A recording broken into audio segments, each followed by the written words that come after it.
Tuhan, kami kembali datang ke hadapan-Mu dan kami mengucap syukur dan berterima kasih karena Tuhan memelihara kami, memberikan kepada kami kesehatan yang baik. Kami juga mengingat mereka yang sedang berada di dalam uh, kesulitan kesehatan dan juga mereka yang sedang sakit, yang sedang bergumul dengan berbagai macam kesulitan-kesulitan, mungkin secara finansial ataupun kesulitan pekerjaan dan sebagainya.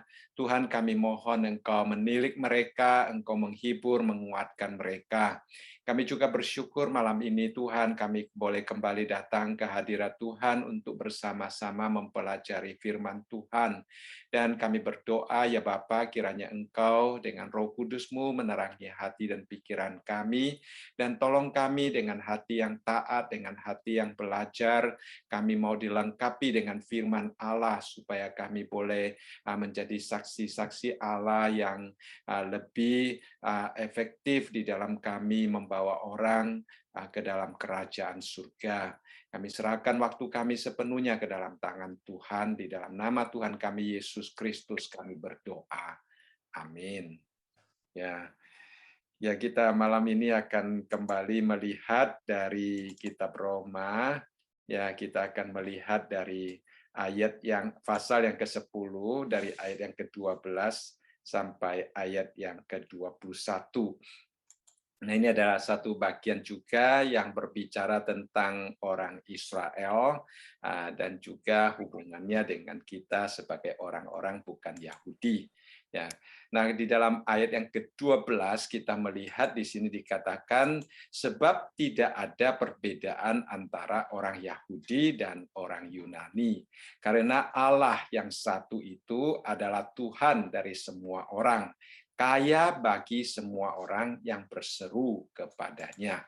Jadi kata-kata pertama dari sini kita melihat Rasul Paulus mengungkapkan tentang bagaimana tidak ada perbedaan ya antara orang-orang Yahudi dan orang-orang bukan Yahudi atau orang Yunani.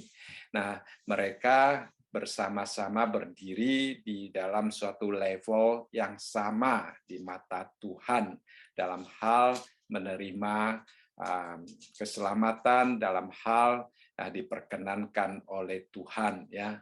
Dan juga di dalam Kolose pasal yang ketiga dan ke-11 juga menyatakan bahwa di dalam Yesus Kristus tidak ada orang Yunani ataupun orang Yahudi. Jadi semua adalah sama.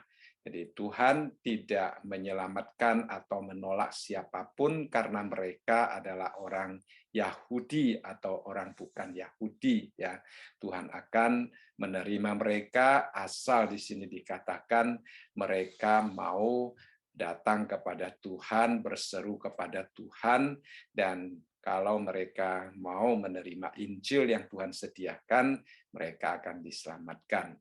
Nah, untuk menunjukkan bahwa tidak ada perbedaan antara orang Yahudi dan orang Yunani, di dalam bagian ini Rasul Paulus juga menunjukkan beberapa argumentasi yang sangat penting. Ya, yang pertama-tama kita melihat dia mengatakan bahwa Allah adalah sama bagi semua orang. Ya, dikatakan di sini karena Allah yang satu itu adalah Tuhan dari semua orang. Ya, jadi Tuhan yang sama atas semua dikatakan di sini adalah kaya untuk semua orang ya di dalam kalimat yang terakhir, dan tidak ada satu Tuhan bagi orang Yahudi yang lebih baik atau satu Tuhan bagi orang Yunani atau orang bukan Yahudi yang tidak sebaik raja atau Tuhan orang Yahudi ya. Tuhannya sama, Allahnya sama.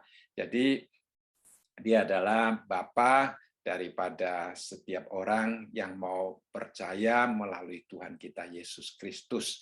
Nah, dikatakan di sini bahwa Allah itu satu ya. Allah yang satu dari semua orang.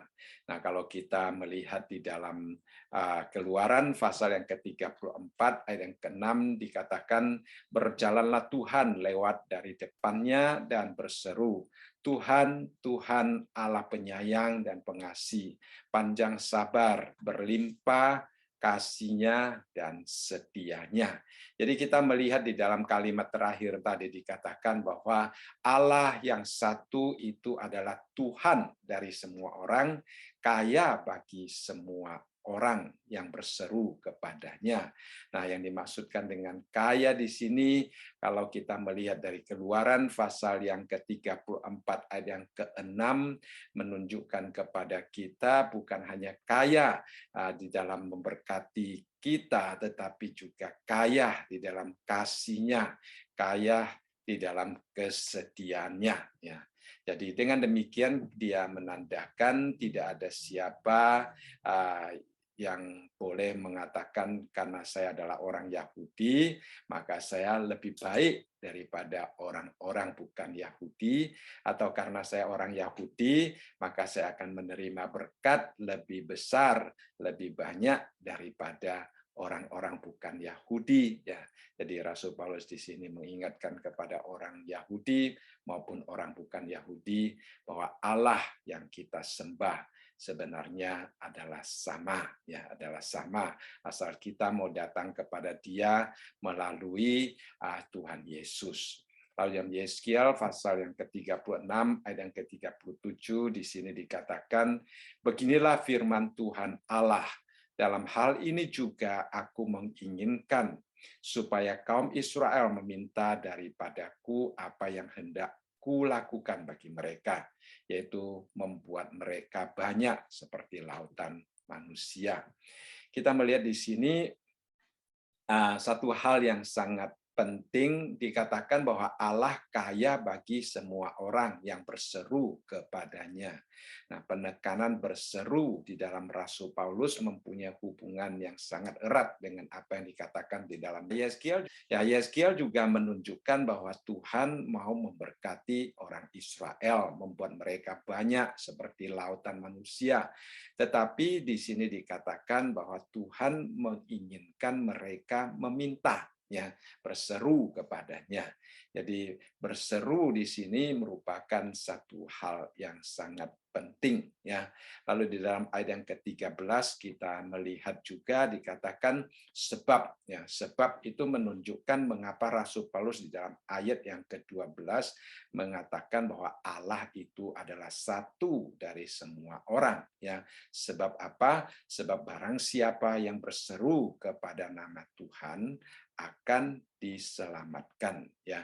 Jadi sekali lagi dalam ayat yang ke-13 ini menunjukkan kepada kita bahwa ini adalah suatu janji, ya. Janji daripada Allah. Janji yang berkata barang siapa yang berseru kepada nama Tuhan akan diselamatkan. Dan janji itu diberikan kepada semua orang, ya, semua orang. Jadi barang siapa dikatakan di sini, baik dia itu orang Yahudi, baik itu dia orang bukan Yahudi, asal dia mau berseru, dia akan diselamatkan. Ya, ini seperti juga yang pernah disebutkan di dalam Perjanjian Lama. Jadi berarti kalau seandainya orang Yahudi mereka belajar firman Tuhan, apa yang dikatakan oleh Rasul Paulus tentang tidak ada perbedaan antara orang Yahudi dan orang Yunani bukan suatu ajaran yang baru bagi mereka.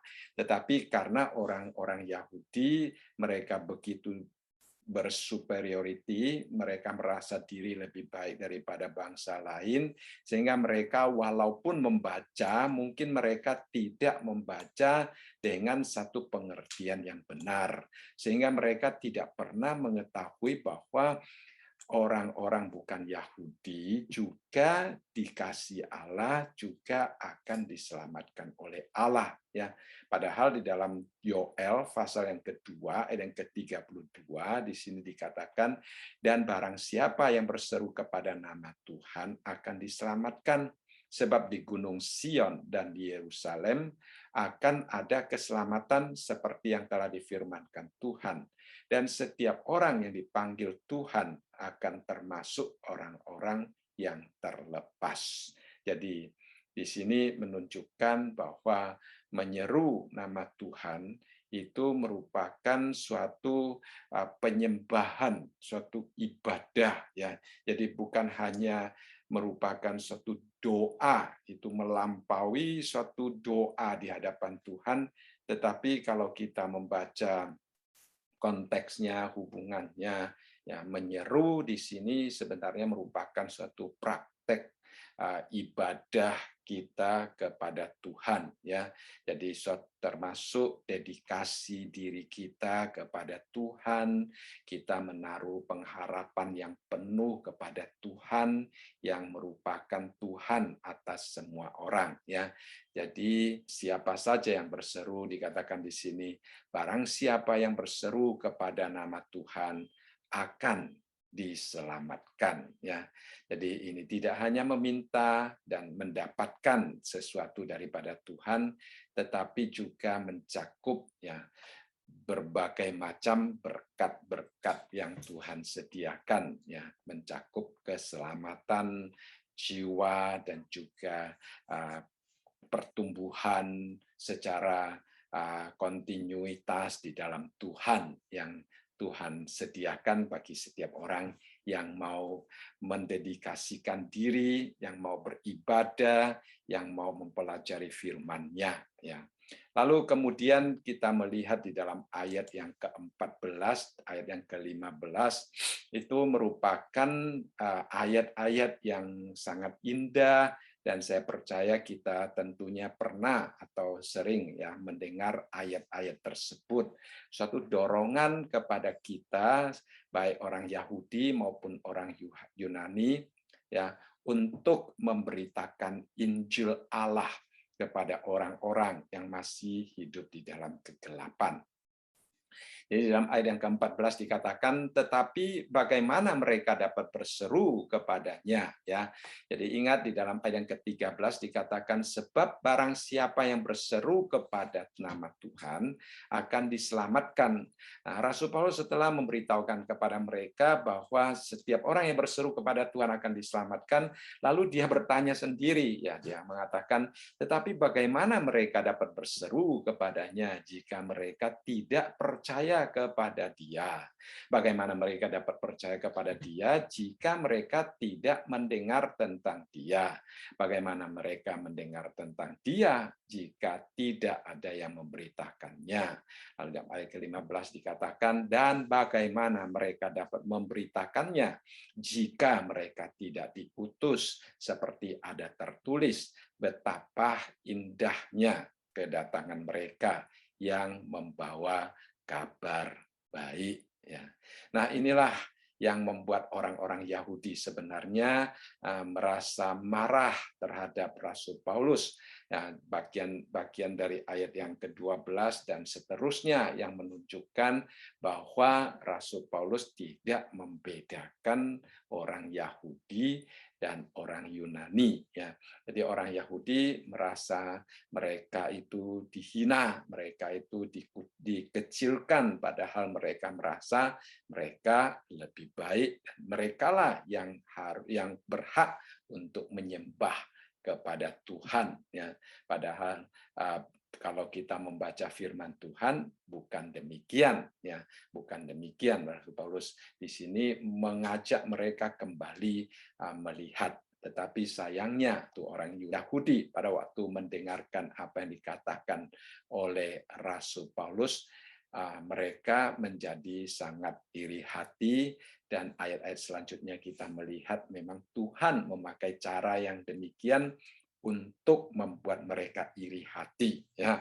Nah, Tuhan juga ingin mereka melalui akan kecemburuan tersebut untuk kembali memikirkan tentang hubungan mereka dengan Tuhan, ya. Kadang-kadang Tuhan memakai segala cara untuk mengingatkan kita, untuk membawa kita kembali kepada Dia.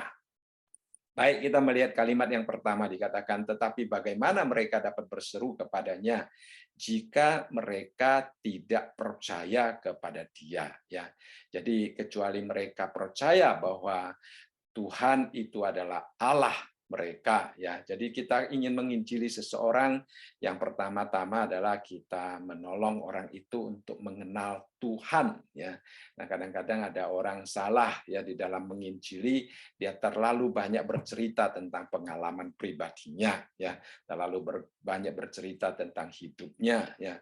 Kadang-kadang kita mendengar orang juga berkhotbah, nah, dia hanya bercerita tentang pengalaman hidupnya dan tidak sungguh-sungguh membawa orang kepada Tuhan.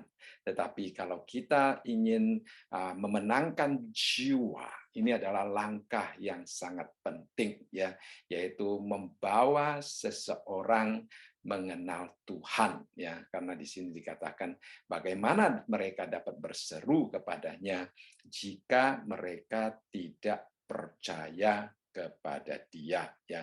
Jadi kecuali mereka percaya bahwa Dia adalah Tuhan, mereka tidak akan memanggil Dia di dalam doa. Karena kalau doa tanpa mengenal Tuhan secara benar, ya mereka doanya itu mungkin tidak ada artinya, ya tidak ada artinya. Memang kadang-kadang kita pernah mendengar ada orang bersaksi, ya dia pernah mendengar Injil, kemudian dia tidak percaya, kemudian di dalam suatu eksiden atau di dalam suatu pergumulan atau keluarga sedang sakit di jalan buntu, dia berseru kepada Tuhan. Dia, ya, kadang-kadang kita mendengar orang berkata, walaupun saya tidak mengenal Tuhan, tapi saya bilang kalau Engkau benar-benar bereksis, tolonglah saya dan saya akan percaya kepada Tuhan. Ya, nah saudara sekalian, dia paling sedikit pernah mendengar bahwa Tuhan itu bereksis. Dia pernah mendengar bahwa Tuhan itu mengasihi dia, baru dia mungkin datang dan berseru kepada Tuhan. Walaupun pada waktu kita menyampaikan Injil kepada dia, dia tidak mau membuka hati, dia tidak mau menerima Injil, dia mungkin berdebat dengan kita, dia mungkin mengeluarkan berbagai macam argumentasi yang menolak Injil yang kita sampaikan. Akan tetapi pada waktu-waktu tertentu mungkin suara-suara Tuhan akan terus berkumandang di dalam hati mereka sehingga mereka berseru kepada Tuhan, ya. Jadi mengabarkan Injil itu sangat penting walaupun saat itu orang tidak mau percaya, tetapi kita percaya bahwa firman Tuhan itu tidak akan kembali dengan sia-sia. Ya. Nah, di sini di dalam kalimat ini kita juga melihat satu hal yang sangat penting, ya, yaitu anugerah Tuhan ya, untuk memberikan kepada mereka iman, menolong mereka percaya dulu, ya, baru mereka dapat berseru kepada Tuhan. Ya, tanpa iman tidak ada orang yang akan datang berseru kepada Tuhan. Seperti yang dikatakan di dalam Ibrani pasal yang ke-11 ayat yang ke-6, tetapi tanpa iman tidak mungkin orang berkenan kepada Allah. Sebab barang siapa berpaling kepada Allah, ia harus percaya bahwa Allah ada dan bahwa Allah memberi upah kepada orang yang sungguh-sungguh mencari Dia. Ya, jadi kita melihat di sini iman merupakan unsur yang penting bagi seseorang untuk berseru kepada Tuhan supaya diselamatkan. Nah, setelah Rasul Paulus berbicara tentang bagaimana mereka berseru kepadanya jika mereka tidak percaya, kalimat kedua Rasul Paulus turun satu level. Dia katakan bagaimana mereka dapat percaya kepada Dia jika mereka tidak mendengar tentang Dia. Nah, jadi kita melihat di sini ya mereka tidak dapat percaya kalau mereka belum pernah mendengarkan Injil. Itulah sebabnya Allah mengutus kita untuk memberitakan Injil, ya, dengan cara demikian Allah boleh menolong orang tersebut untuk mengenal, untuk paling sedikit mendengar tentang dia.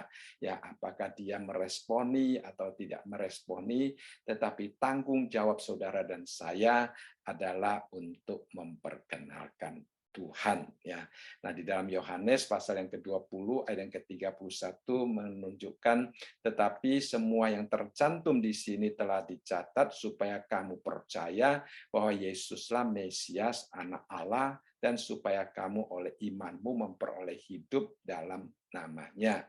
Jadi dari sini kita melihat yang dimaksudkan dengan mendengar tentang dia itu tidak hanya dalam konsep mendengar, tetapi juga bisa melihat, ya. Jadi mendengar di sini sebenarnya mencakup dua unsur, yaitu mendengar dan melihat, karena kita tahu bahwa kita mempunyai dua jalur input yang mengkomunikasikan dunia luar ke dalam diri kita, ya, yaitu mata kita melalui melihat dan telinga kita. Jadi kita boleh menyampaikan berita kasih Allah, keselamatan, Injil Allah kepada dunia ini mungkin melalui kata-kata yang kita ucapkan, juga bisa melalui tulisan-tulisan seperti yang dikatakan di dalam Yohanes pasal yang ke-20 ayat yang ke-31 ini, ya. Khususnya di dalam masa pandemi ini, nah kita melihat banyak orang juga memakai website untuk menjadikannya sebagai sarana penginjilan, karena itu juga merupakan alat yang baik untuk menyampaikan siapakah Allah kepada dunia ini. Jadi yang dimaksudkan dengan mendengar sebenarnya tidak hanya mendengar saja, itu hanya suatu representatif yang menunjukkan tentang mengkomunikasikan Injil kepada orang tersebut, ya. Jadi bagaimana mereka dapat percaya kepada dia jika mereka tidak menerima komunikasi tentang Injil kepada mereka, ya, tentang Yesus Kristus kepada mereka. Jadi ini adalah unsur yang sangat penting, saudara dan saya terpanggil untuk yang kalimat selanjutnya, ya. Kalimat selanjutnya dikatakan bagaimana mereka mendengar tentang dia jika tidak ada yang memberitakannya, ya. Jadi pertama kita melihat tentang percaya, ya. Bagaimana mereka dapat berseru, ya. Pertama, mereka untuk diselamatkan mereka harus berseru. Bagaimana mereka dapat berseru kalau tidak percaya? Bagaimana mereka dapat percaya kalau tidak mendengar, ya? Bagaimana mereka mendengar jika tidak ada yang memberitakannya, ya? Nah, mereka tidak dapat mendengar tanpa ada orang yang mau memberitakannya. Kalau saudara dan saya setelah menerima Injil, kita menyimpan di dalam hati kita, kita tidak menyampaikannya kepada orang lain, ya itu bisa juga seperti apa yang Tuhan Yesus umpamakan, ya. Ada orang yang menerima kepercayaan daripada tuannya, dia menyimpan di bawah tanah, ya, atau ada yang tidak, ya, mencari untung supaya mendapatkan keuntungan, ya. Jadi Tuhan ingin agar supaya kita melipat gandakan, ya, melipat gandakan apa yang Tuhan percayakan kepada kita, yaitu Injil Tuhan, ya. Dengan kata lain bahwa seseorang harus memberitahu mereka apa yang harus mereka percayai, siapakah sebenarnya Tuhan Yesus itu, ya, menyampaikan kepada mereka. Jadi ada satu interaksi, relasi antara penyampai dan pendengar, ya. Setelah mereka mendengar, baru mereka akan percaya.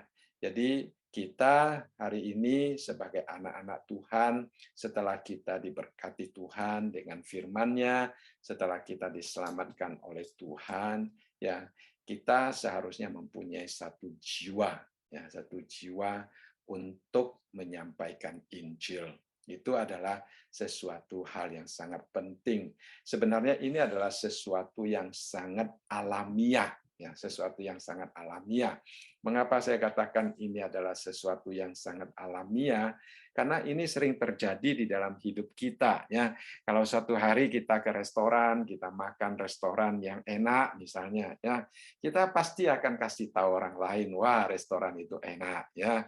Atau kalau suatu hari kita pergi ke satu tempat, kelihatannya tempat itu bagus, ya, tempat itu indah, kita pasti akan sharingkan, wah tempat itu kamu harus pergi ya karena indah, karena bagus dan sebagainya, ya. Apalagi hari ini kita mempunyai WhatsApp, kita mempunyai Facebook, ya. Kita postkan ya saudara sekalian apa yang kita alami, apa yang kita nikmati, makanan yang kita nikmati, orang yang kita ketemui, ya dokter yang pernah menolong kita. Ya kita postkan, wah, supaya semua orang mendengar, ya, supaya semua orang melihat, ya, supaya orang tertarik dan juga kita dapat memperkenalkan apa yang kita alami kepada orang lain. Jadi ini adalah sebenarnya adalah sesuatu yang sangat alamiah, ya. Apa yang kita alami di dalam hidup kita, kita adalah manusia yang suka berkomunikasi, manusia yang suka berteman, dan secara otomatis ada dorongan di dalam hati kita, ya.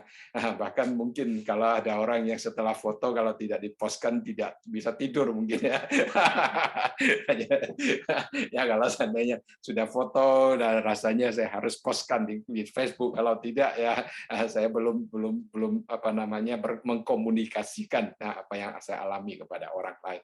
Nah, ini adalah sesuatu hal yang sangat alami, saudara sekalian. Demikian juga dengan kehidupan rohani kita, seharusnya merupakan sesuatu yang sangat alami kalau kita sudah mencicipi anugerah Tuhan, sudah mencicipi firman Tuhan, yang diberkati oleh Tuhan, maka dalam hati kita akan ada satu kerinduan untuk menyampaikan apa yang kita alami bersama dengan Tuhan kepada orang lain, ya.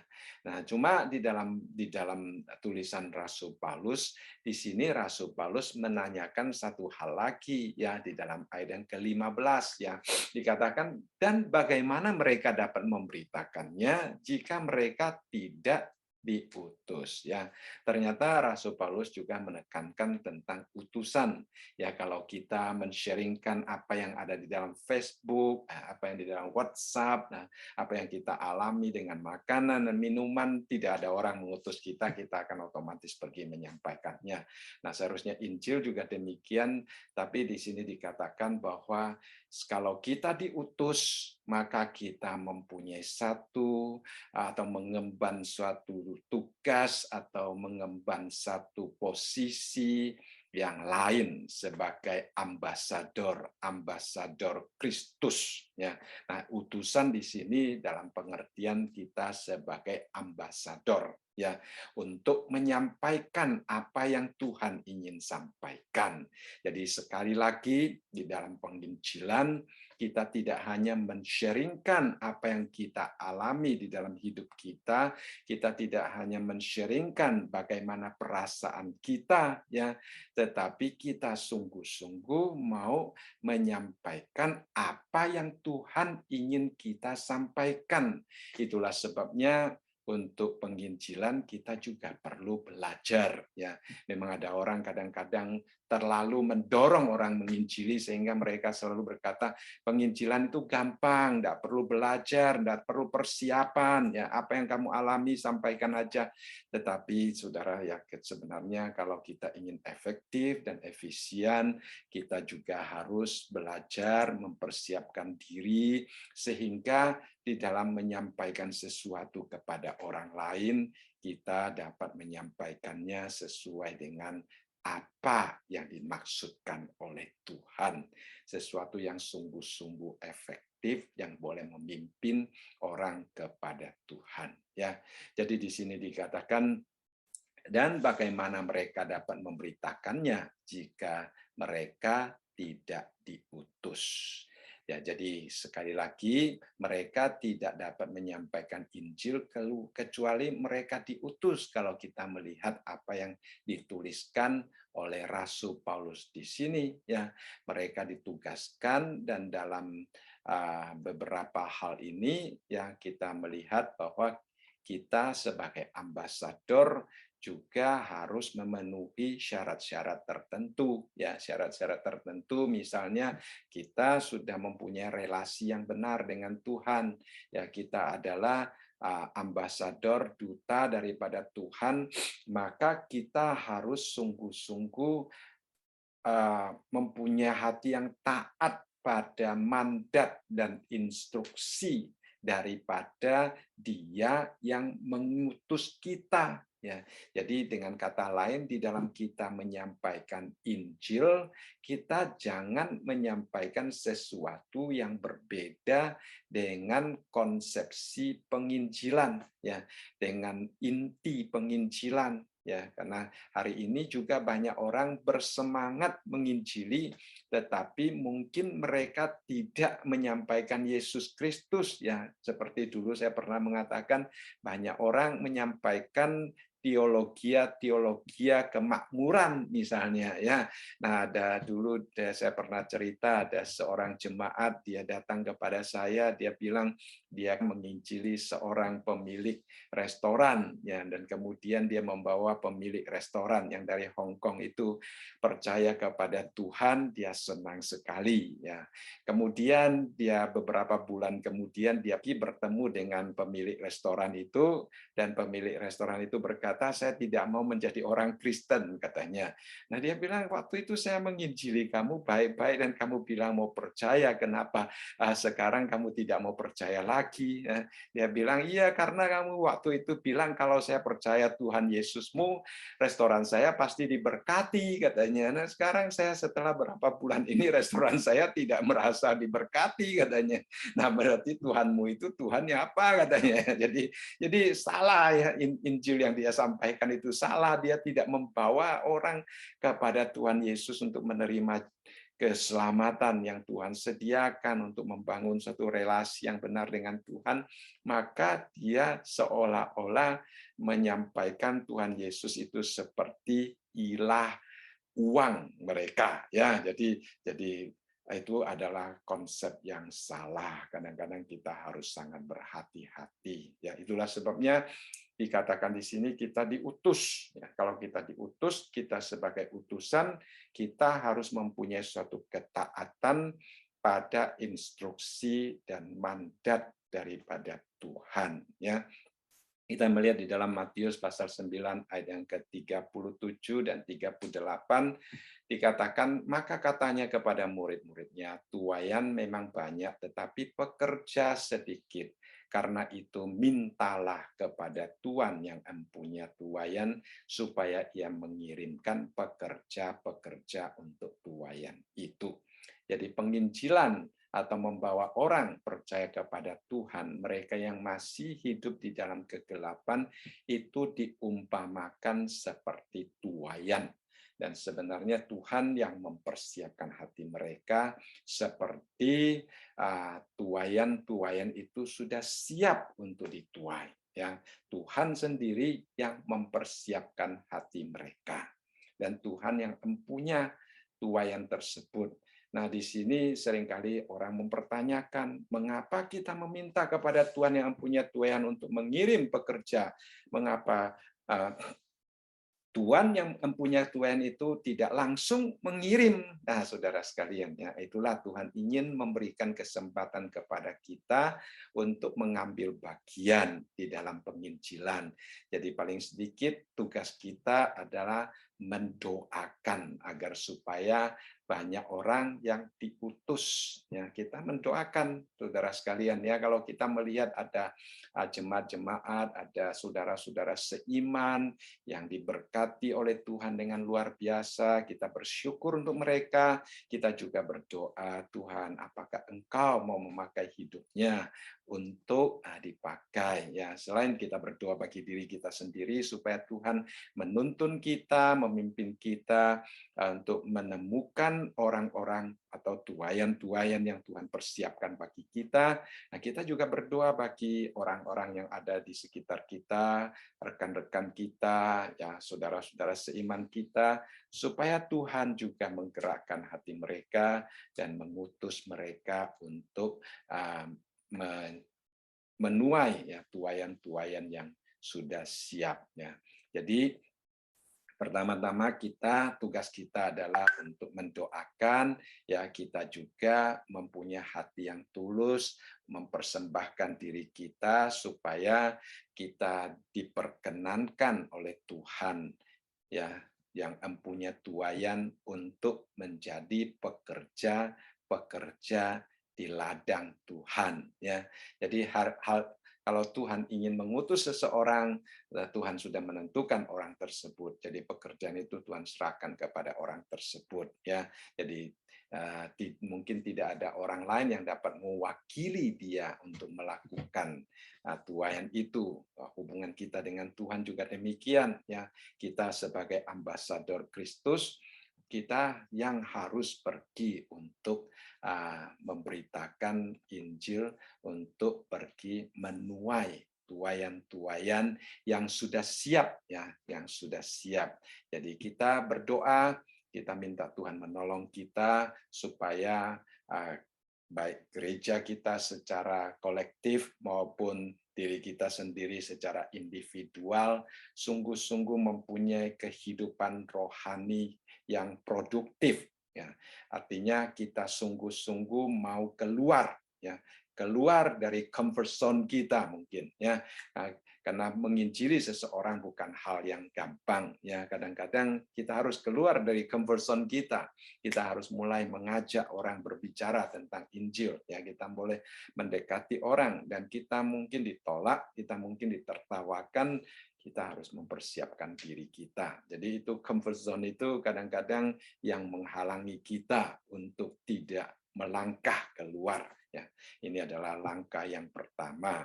Jadi kita berdoa minta Tuhan mengutus kita juga berdoa agar Tuhan menolong hati kita sungguh-sungguh tulus dan siap untuk pergi keluar menyampaikan Injil kepada mereka. Nah, saudara, ini adalah satu janji yang sangat indah daripada Tuhan kepada setiap kita yang mau pergi keluar. Dikatakan di sini, ya, betapa indahnya kedatangan mereka yang membawa kabar baik, ya.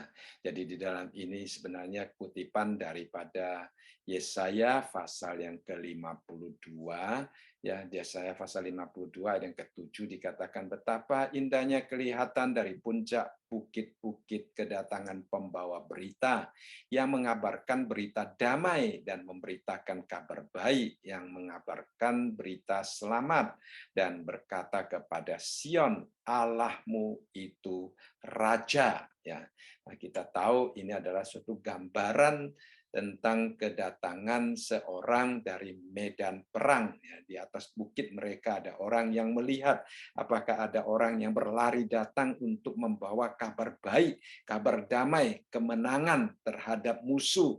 Ya, Allah bekerja di tengah-tengah mereka.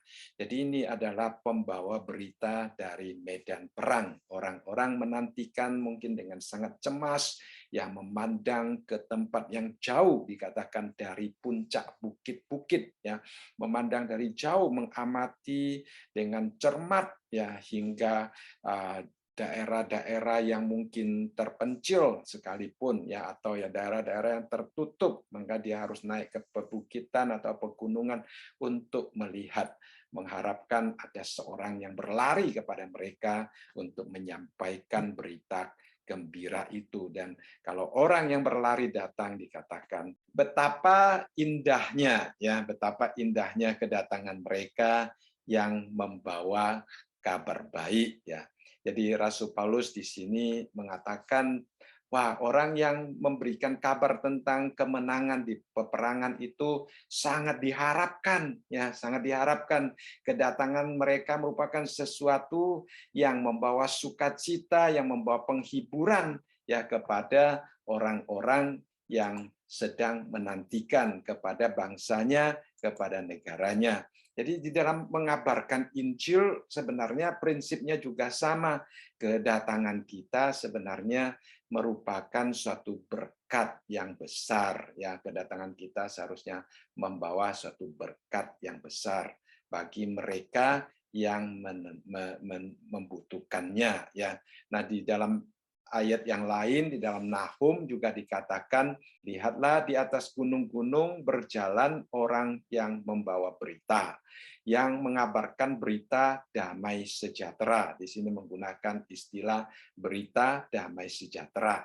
Rayakanlah hari rayamu, hai Yehuda, bayarlah nazarmu, sebab tidak akan datang lagi orang dursila menyerang engkau. Ia telah dilenyapkan sama sekali.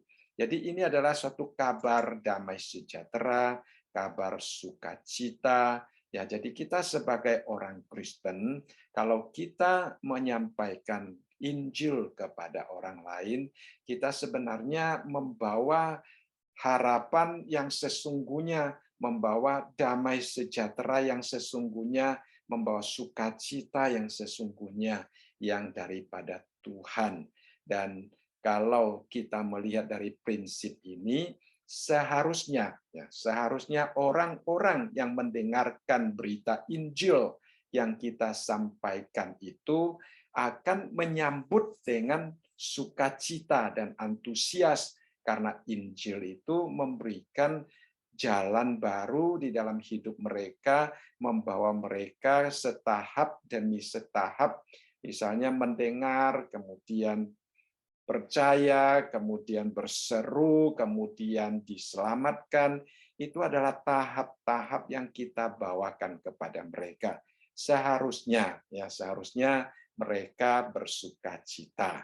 Mereka, karena khususnya di dalam hari ini ya, masa-masa pandemi ya, semua orang membutuhkan kabar baik karena kita hidup di tengah-tengah kesulitan, ketidakpastian, dan kabar-kabar yang seringkali kita dengar itu adalah kabar-kabar yang bersifat buruk, kurang menghibur. Saudara sekalian, ya, hidup kita sangat tertekan hari ini kalau kita membaca koran, kalau kita melihat YouTube berita-berita, kalau kita mendengar berita dari berbagai macam mass media, kita akan lebih banyak melihat berita-berita yang tidak menghibur, melainkan berita-berita yang menakutkan. Sedangkan kita sebagai ambasador daripada Kristus, kita menyampaikan berita kabar baik, damai sejahtera, penghiburan yang sejati daripada Tuhan, keselamatan dan pengharapan akan keselamatan yang disediakan di dalam Tuhan. Jadi seharusnya kedatangan kita sangat diterima, ya, sangat diterima. Tetapi kenyataannya adalah kita melihat di dalam ayat yang ke-16 dikatakan, tetapi tidak semua orang telah menerima kabar baik itu. Ya, Yesaya sendiri berkata, Tuhan, siapakah yang percaya kepada pemberitaan kami? Ya, ini diambil dari Yesaya pasal yang ke-53 yang pertama. Siapakah yang percaya kepada berita yang kami dengar, dan kepada siapakah tangan kekuasaan Tuhan dinyatakan. Ya, jadi kita melihat walaupun berita yang kita sampaikan itu kabar baik, kedatangan kita seharusnya merupakan sesuatu yang sangat indah bagi mereka, akan tetapi dikatakan di sini tidak semua orang menerima kabar baik tersebut. Bahkan kalau kita menginjili, kita akan mengalami mungkin lebih banyak ya yang menolak daripada yang menerima. Ya, penginjilan itu adalah sesuatu tantangan yang tidak gampang. Ya, kadang-kadang kita bertemu dengan orang yang menolak kita, ya, bahkan mengancam kita. Ya, nah ada sebagian mungkin mereka hanya apatis, masa bodoh terhadap apa yang kita sampaikan, ya. Jadi Yesaya di sini dia ada sedikit keluhan di hadapan Allah, ya. Dia katakan, Tuhan, ya, siapakah yang percaya kepada pemberitaan kami, ya. Berita yang kami dengar, kepada siapakah tangan kekuasaan Tuhan dinyatakan, katanya. Jadi saudara sekalian, kalau suatu hari saudara diutus oleh Tuhan untuk menyampaikan Injil, tapi saudara ditolak, ya, janganlah menganggap itu sebagai hal yang aneh, atau kalau orang itu tidak mau percaya, Jangan menganggap itu sebagai satu kegagalan, ya. Jangan menjadi putus asa, jangan menjadi kecil hati, jangan, ya, sekali lagi, jangan izinkan respons dan sikap hati orang lain itu memadamkan semangat kita di dalam menginjili orang lain. Ya. Seharusnya semangat menginjili itu datang dari Tuhan. Karena kita diutus oleh Tuhan. Tetapi kenyataannya seringkali semangat yang kita terima dari Tuhan itu dipadamkan oleh sikap orang-orang yang menentang Tuhan. Nah, ini tidak boleh terjadi, ya. Oleh sebab itu jangan sekali-kali merasa kecewa atau merasa gagal atau menjadi tidak punya semangat untuk menginjili hanya karena orang lain. Tidak, saudara sekalian. Yesaya juga mengalami, Paulus juga mengalami, sehingga Paulus mengutip apa yang dikatakan oleh Yesaya. Ya, Tuhan, siapakah yang percaya kepada pemberitaan kami? Ya, seolah-olah tidak ada jawabannya. Ya, seolah-olah tidak ada. Kita melihat Nuh, ya, Nuh dipanggil Tuhan untuk memberitakan kabar daripada Tuhan, tetapi Nuh tidak diterima dengan baik, ya. Nuh ditertawai, ya. Jadi saudara sekalian, kalau sampai satu hari saudara diutus Tuhan mengabarkan Injil, saudara ditolak, saudara ditertawai, atau bahkan saudara diejek, dianiaya, ya jangan putus asa, ya. Sekali lagi, jangan karena kesalahan orang lain, jangan karena sikap orang lain mematahkan semangat juang, semangat kita untuk menyampaikan Injil kepada orang lain, ya. Itu adalah siasat iblis yang kadang-kadang bisa menghancurkan semangat kita. Kita jangan sampai terpengaruh olehnya. Nah, walaupun dikatakan siapa yang percaya kepada pemberitaan kami, tetapi di sini tetap dikatakan di mata Tuhan. Nah, di mata Tuhan, saudara dan saya yang mau mengabarkan Injil itu dipandang sebagai sesuatu yang indah. Ya, Allah memandang kita sebagai sesuatu yang indah, sebab ini merupakan satu kehormatan yang sangat bagus untuk dapat berbagi kabar baik kepada orang lain. Jadi ini sebenarnya adalah sesuatu yang sangat indah di mata Tuhan. Lalu Alkitab menyebut bahwa kabar baik itu menunjukkan tentang keselamatan daripada Tuhan, ya. Jadi sekali lagi, kalau kita ingin belajar menyampaikan Injil, kita harus mematuhi akan mandat dan instruksi daripada firman Tuhan yang daripada Tuhan yang telah mengutus kita, ya. Ya, Paulus di dalam 1 Korintus pasal yang ke-15 ayat yang ketiga sampai yang kelima menunjukkan tentang inti Injil, ya. Dikatakan di dalam ayat yang ketiga, sebab yang sangat penting telah kusampaikan kepadamu, yaitu apa yang telah ku terima sendiri, ialah bahwa Kristus telah mati karena dosa-dosa kita sesuai dengan kitab suci, bahwa ia telah dikuburkan dan bahwa ia telah dibangkitkan pada hari yang ketiga sesuai dengan kitab suci, bahwa ia telah menampakkan diri kepada Kefas dan kemudian kepada ke-12 muridnya. Jadi intinya adalah bahwa Yesus sendiri telah mati karena dosa kita, telah dikuburkan. Mengapa dikatakan dikuburkan? Menunjukkan kematian yang sesungguhnya. Nah, telah dibangkitkan, ya, dan juga ini adalah satu kesaksian yang telah Tuhan tunjukkan kepada orang-orang, kepada murid-muridnya. Jadi kita melihat di sini, ya, kita kalau ingin dipakai oleh Tuhan, kita harus belajar, ya, dengan baik, untuk menyampaikan sesuatu yang datangnya dari Tuhan, ya. Nah, itu penting. Saya selalu menekankan hal ini dan saya merasa ini sesuatu yang sangat penting karena tugas kita seperti malaikat pada waktu menyampaikan tentang kedatangan Tuhan Yesus kepada para gembala, ya, di dalam Lukas pasal yang kedua dan ke-14 dikatakan kemuliaan bagi Allah di tempat yang maha tinggi dan damai sejahtera di bumi di antara manusia yang berkenan kepadanya. Ini adalah tugas kita, kesimpulan yang harus kita terima, ya, tujuan yang harus kita capai di dalam kita menyampaikan Injil.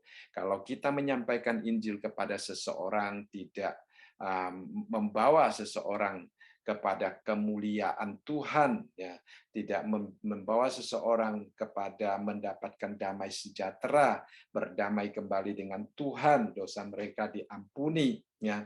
Nah, itu tidak sampai kepada utusan, maksud daripada pengutusan itu sendiri, ya. Jadi kita harus selalu mempersiapkan diri.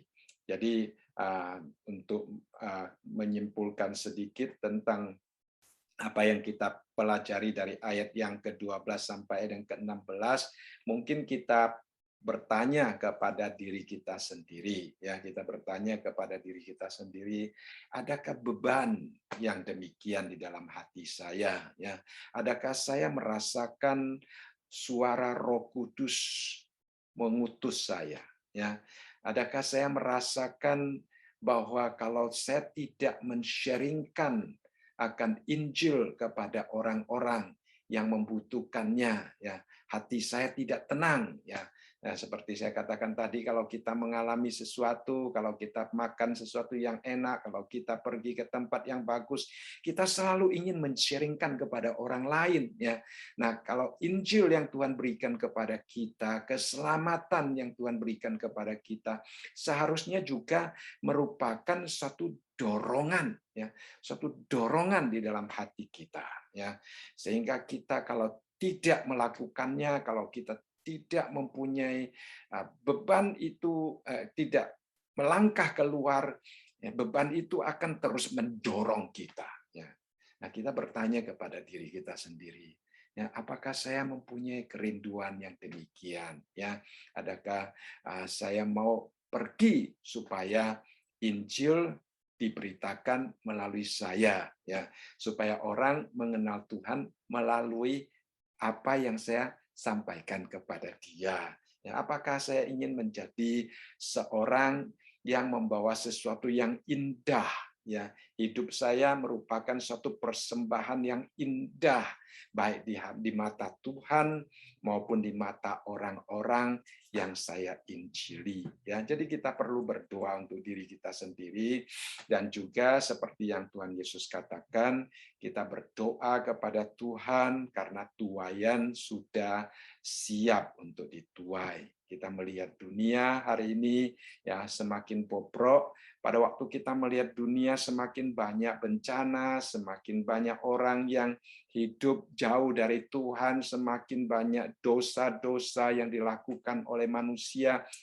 Di satu sisi memang kita sangat sedih, ya, tapi di lain sisi seharusnya semua yang terjadi itu mengingatkan kita bahwa tugas kita itu sangat-sangat urgen, ya.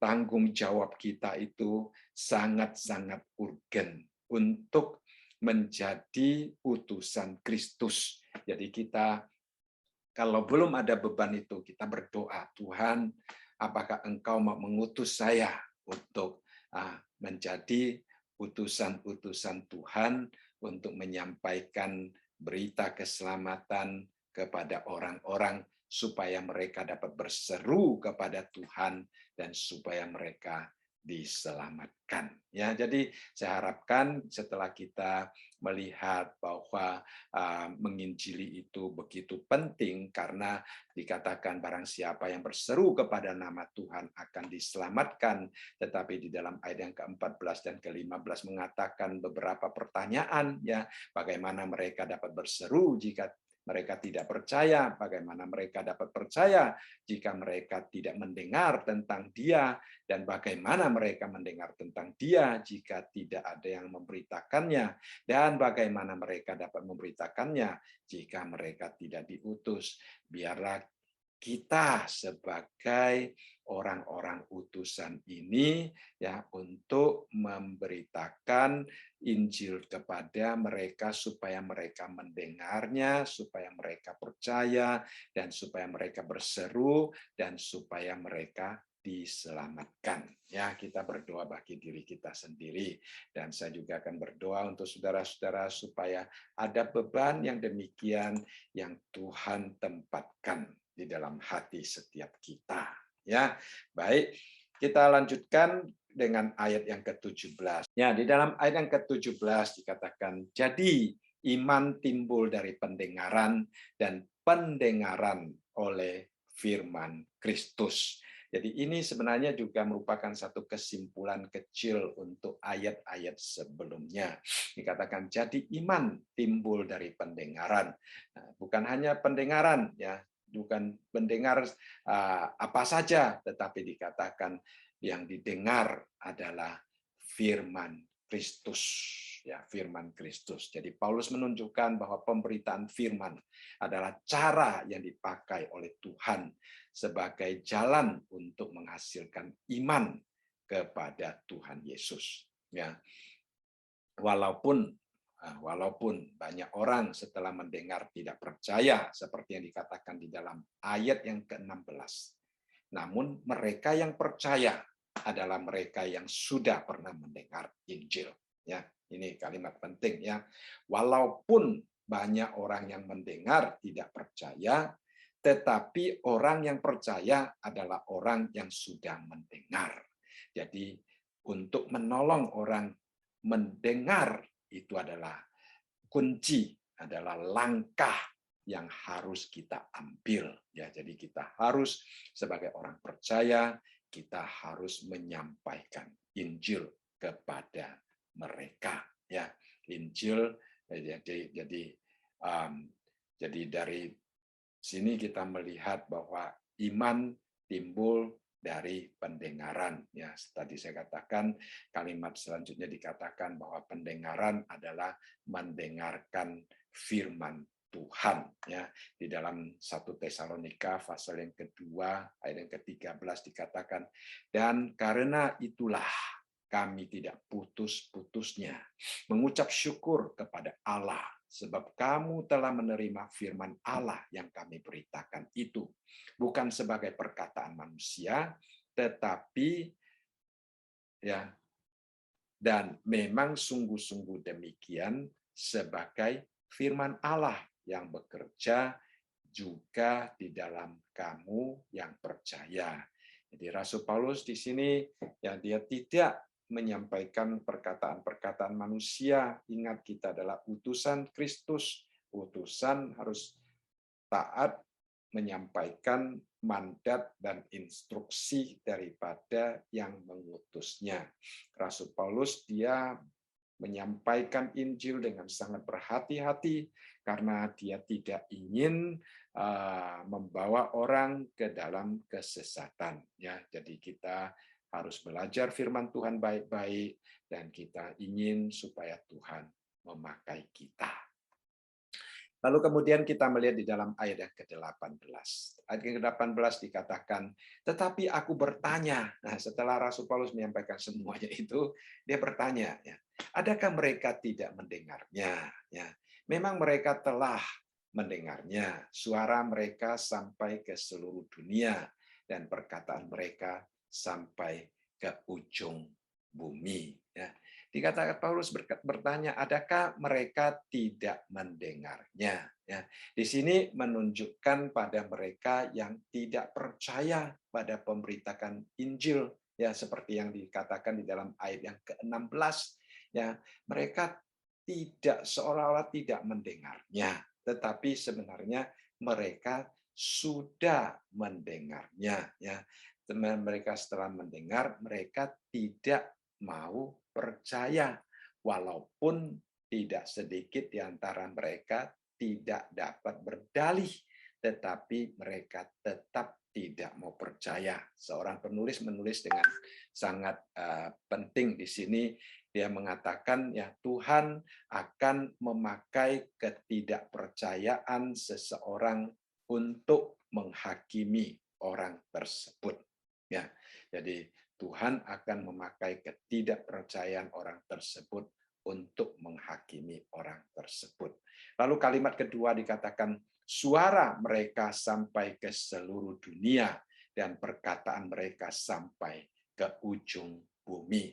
Di sini menunjukkan bahwa orang-orang bukan Yahudi juga telah mendengar, ya, karena firman Tuhan sudah disampaikan sampai ke ujung bumi. Jadi kita sebagai orang Kristen, ya Rasul Paulus yang diutus secara khusus, ya telah menerima utusan daripada Tuhan Yesus, seperti yang pernah Tuhan Yesus sampaikan kepada murid-muridnya sebelum dia terangkat ke surga. Dia katakan, jawabnya, engkau tidak perlu mengetahui masa dan waktu yang ditetapkan Bapa sendiri menurut kuasanya, yaitu masa dan waktu tentang kedatangan Tuhan kembali. Ya, mereka tidak perlu mengetahui.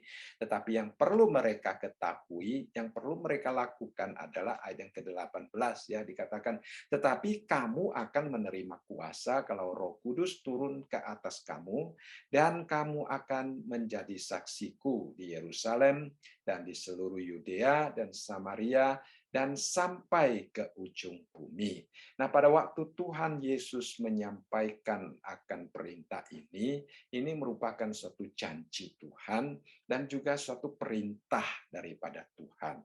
Dan Rasul Paulus walaupun pada waktu itu tidak bersama-sama mereka, tetapi dia tahu bahwa Tuhan ingin kita menyampaikan berita Injil sampai ke ujung bumi, karena Injil itu tidak terbatas hanya kepada orang-orang Yahudi saja, tetapi juga kepada orang-orang bukan Yahudi. Ya, jadi itu adalah hal yang sangat penting seperti yang dikatakan di sini.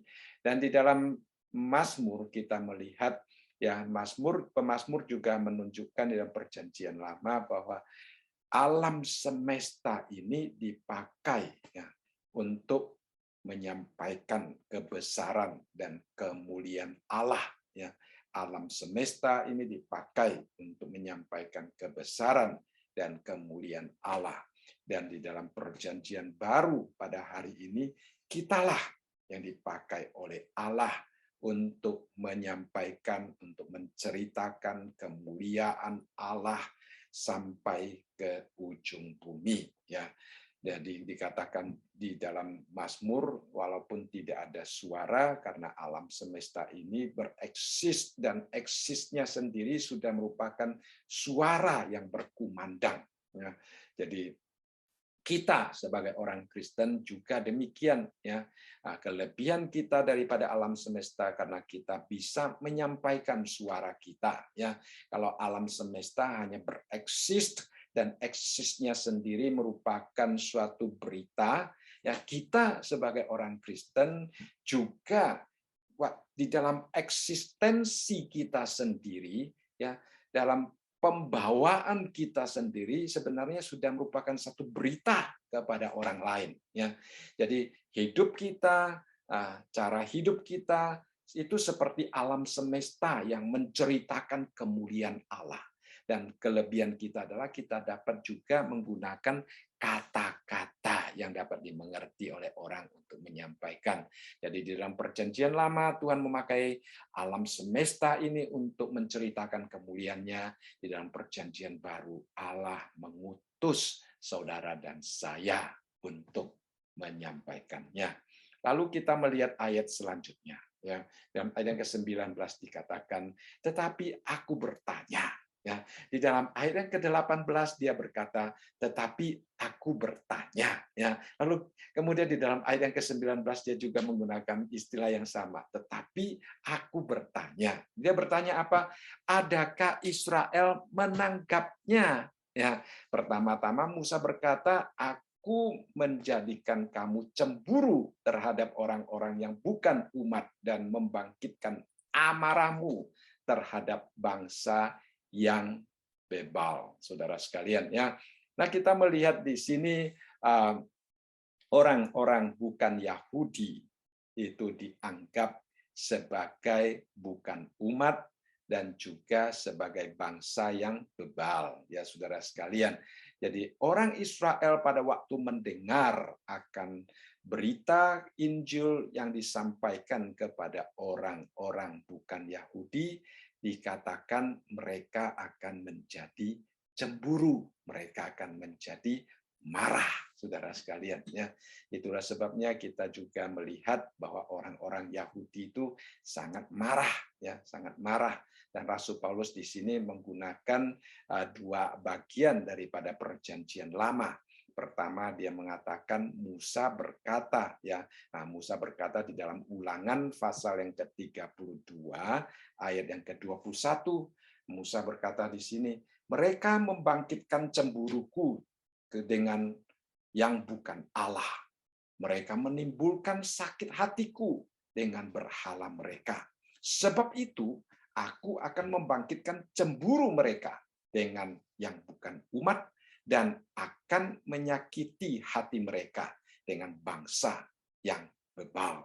Nah, saudara sekalian, kita melihat di sini ya, orang Israel terlebih dahulu menggunakan cara menimbulkan, membangkitkan cemburu Allah melalui menyembah kepada ilah-ilah lain. Ya, di sini dikatakan bukan Allah.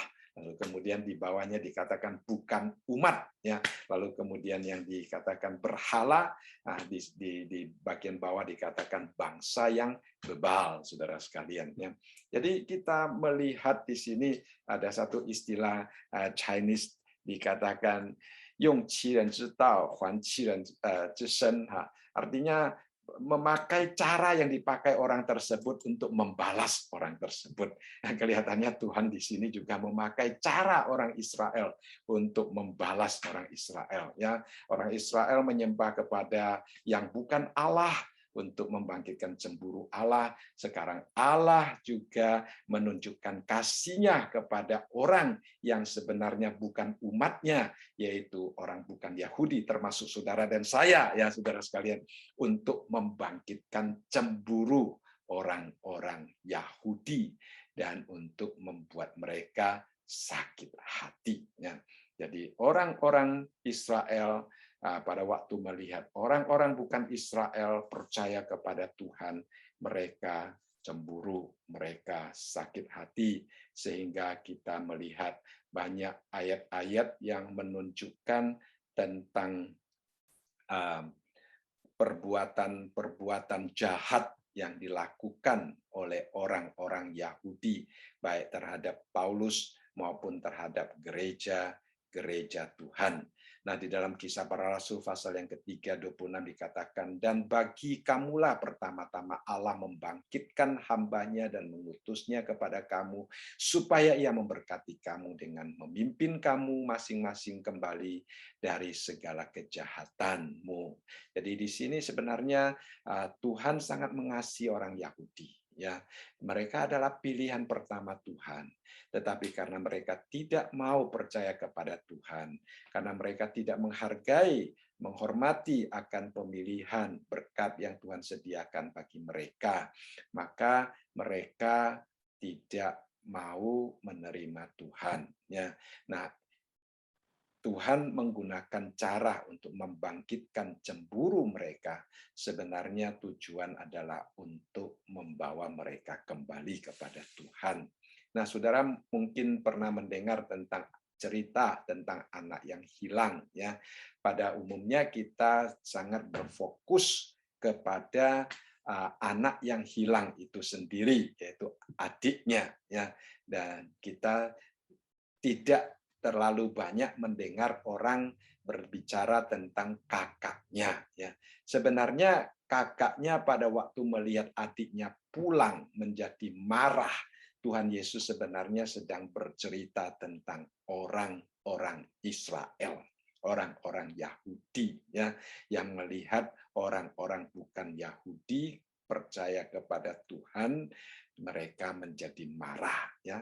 Jadi di dalam anak yang hilang, cerita tentang anak yang hilang, anak yang menjual segala harta daripada orang tuanya itu sebenarnya itu adalah perumpamaan tentang orang-orang bukan Yahudi, dan kakaknya yang sangat marah pada waktu melihat adiknya diberikan cincin yang baru, pakaian yang baru, jubah yang baru, dirayakan dengan pesta yang besar, menjadi marah. Itu sebenarnya Tuhan Yesus sedang menunjuk, mengingatkan kepada orang-orang Yahudi yang yang pada waktu itu merasa cemburu melihat orang-orang bukan Yahudi percaya kepada Tuhan. Dan kesimpulannya kita dapat melihat bahwa di dalam cerita itu Tuhan Yesus mengatakan kepada anaknya yang sulung, bukankah aku ini milikmu, ya, segala sesuatu milikmu, walaupun aku menerima adikmu kembali, tetapi segalanya adalah milikmu karena engkau tidak pernah meninggalkan aku, engkau bersama-sama dengan aku. Jadi sebenarnya ada satu berita yang sangat penting, ya, yang Tuhan Yesus ingin sampaikan kepada orang-orang Yahudi di dalam cerita tentang anak yang hilang itu. Cuma kita seringkali hanya membacanya pada sisi anak yang hilang itu sendiri dan tidak terlalu banyak memberikan perhatian kepada anak yang sulung yang mewakili orang Israel tersebut. Jadi di sini kita melihat bahwa orang Israel mereka menjadi sangat marah karena melihat orang-orang bukan Yahudi percaya kepada Tuhan. Nah, di dalam ayat-ayat Kisah Para Rasul ada banyak ayat yang menunjukkan tentang perbuatan-perbuatan mereka yang sangat keras terhadap baik Rasul Paulus maupun rasul-rasul yang lain, ya. Nah, untuk itu mungkin saya rasa saya akan berhenti di sini, ya. Bapa di dalam surga, kami bersyukur karena Tuhan telah memanggil kami untuk menjadi utusan Tuhan ke dalam dunia ini. Dan biarlah beban yang demikian boleh terus tertanam dan mendorong kami untuk mau keluar dan menjadi ambasador-ambasador Kristus. Kami melihat masih banyak orang yang berada di dalam kegelapan, baik mereka yang berada di kalangan keluarga kami maupun mereka yang di luar keluarga kami. Kiranya Tuhan, Engkau memakai kami untuk menjadi berkat bagi mereka, sebagaimana pada masa lalu Tuhan mengutus para misionari ke negara-negara yang sebenarnya tidak mencari Tuhan. Tuhan, biarlah kami boleh mengemban misi yang sama untuk dunia hari ini. Terima kasih Bapa, kami bersyukur untuk firman-Mu, kiranya boleh selalu berbicara kepada kami, mendorong kami untuk menjadi utusan-utusan Kristus yang setia. Di dalam nama Tuhan Yesus kami berdoa. Amin.